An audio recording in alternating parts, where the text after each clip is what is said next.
NCERT class 12 हुआ, exercise 7.3 हुआ। अब लास्ट में क्वेश्चन है, मतलब मात्र ये 23 हुआ और उसके बाद 24 हो जाएगा, यानी आपका 7.3 समाप्त हो जाएगा।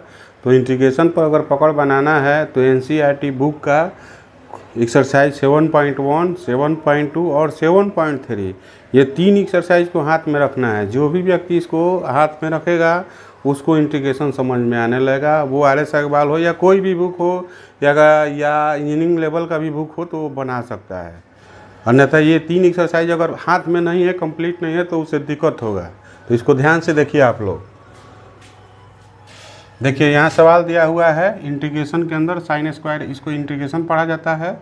Integration sine square x minus cos x बटा sine square x into cos. इस प्रकार के सवाल को हल करने के लिए हम पहले भी आपको बताए थे कि क्या होता है। मान लेते हैं कि x -4 बटा में अगर 8 हो, यानी देख रहे हैं ना, दोनों का मतलब नीचे एलसीएम, पूरा का एलसीएम 8 है, तो हम इसको अलग अलग पार्ट में बांट सकते हैं। यानी इसको x/8 माइनस 4/8 के रूप में लिख सकते हैं। यानी ये सवाल नहीं है, समझाने के लिए हम बोल रहे हैं कि पूरा का बाटा एलसीएम में 1 हो और 2 चीज़ प्लस माइनस में हो तो उसको हम लोग अलग अलग इस तरह से भी लिख सकते हैं। वही कंडीशन हमको यहाँ करना है। तो इसको हम लोग क्या करेंगे, ये आपका इंटीग्रेशन हुआ, साइन स्क्वायर एक्स हुआ बटा में, देख रहे ना एलसीएम इतना है, तो इस चीज़ को हम लोग लिखेंगे sign square x into cos square x लिख दिए। बीच में माइनस है तो माइनस डाल दिए। फिर इसको लिखा जाए कॉस स्क्वायर एक्स बटा sine square x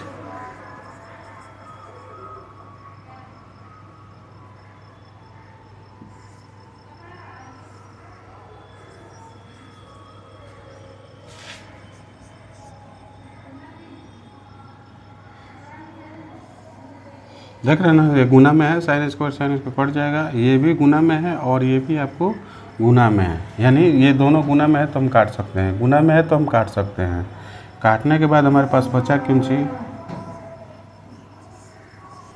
1/cos square x, ये आपका बचा कौन सी 1/sin स्क्वायर एक्स और dx बचा 1/cos। फार्मूला एक फार्मूला और आपको याद रखना होगा,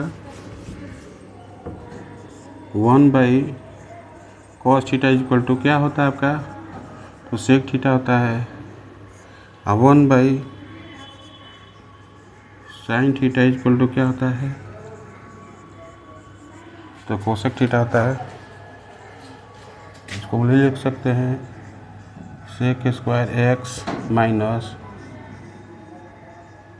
कोसेक स्क्वायर एक्स हो गया, और ये आपका क्या हो गया dx हो गया। इसको हम लोग अलग अलग भाग, इसको हम लोग कर सकते हैं सेक स्क्वायर एक्स dx, यानी ये इसके साथ सटाएंगे और अलग अलग कोसेक स्क्वायर एक्स dx लिख दिए। आगे देखा जाए,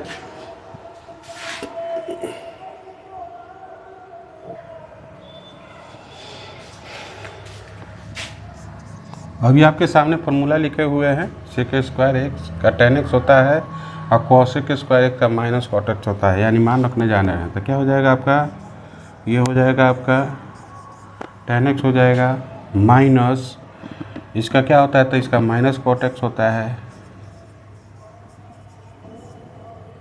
और जब भी इंटीग्रेशन हल होता है तो कोई कांस्टेंट टर्म c या कुछ भी लिख सकते हैं। उसके बाद देखिए क्या होता है, तो tan x minus into minus क्या होता है, minus into minus equal two plus होता है, और ये आपका क्या हो जाएगा कॉट एक्स हो जाएगा और प्लस c हो गया। तो यही आपका आंसर हुआ। बहुत इजी सवाल है। वीडियो को लाइक कीजिए, अपने दोस्तों में शेयर कीजिए और चैनल को सब्सक्राइब कीजिए, और ताकि हम लोग का हिम्मत बना रहे। और इस पर हम चाहते हैं, इस पर हमारा कोशिश है कि NCERT का 9 हो, 10 हो, 11 हो, 12 हो और RS अग्रवाल भी हम डाल दें, और इस पर कॉम्पिटिटिव स्तर का जो है आपका जीएस होता है और रीजनिंग होता है, मैथ होता है, तो इसका भी हम प्ले लिस्ट एक बनाएंगे और प्ले लिस्ट पर क्या करेंगे, उसको भी बेहतरीन ढंग से पढ़ाएंगे जो परीक्षा में लगभग क्वेश्चन आते रहता है। यानी कॉम्पिटिटिव स्तर मैथ, रीजनिंग और जीएस में आपका मिसलेनियस होगा, यानी उसमें हिस्ट्री होगा, जियोग्राफी होगा, साइंस होगा, साइंस में फिजिक्स, केमिस्ट्री, बायोलॉजी होता है। ये यानी मिसलेनियस आपको क्वेश्चन हमेशा इस पर बोर्ड पर आते रहेगा, तो वो 1 से 2 दिन के अंदर इस पर भी हम एक्टिव हो जाएंगे। तो आप लोग विशेष ध्यान दीजिए, यहाँ से अपना कंपटीशन स्तर का भी तैयारी आप लोग कर सकते हैं। बिहार एसएससी हो या बिहार सीजीएल हो या एसएससी हो, स्टाफ सिलेक्शन कमीशन हो, सेंट्रल वाला हो, उसके मुताबिक जीडी से लेके आप सीआईएसएफ जीडी होता है, सीआरपीएफ जीडी होता है, या एएसआई तक का आप आराम से परीक्षा निकाल सकते हैं।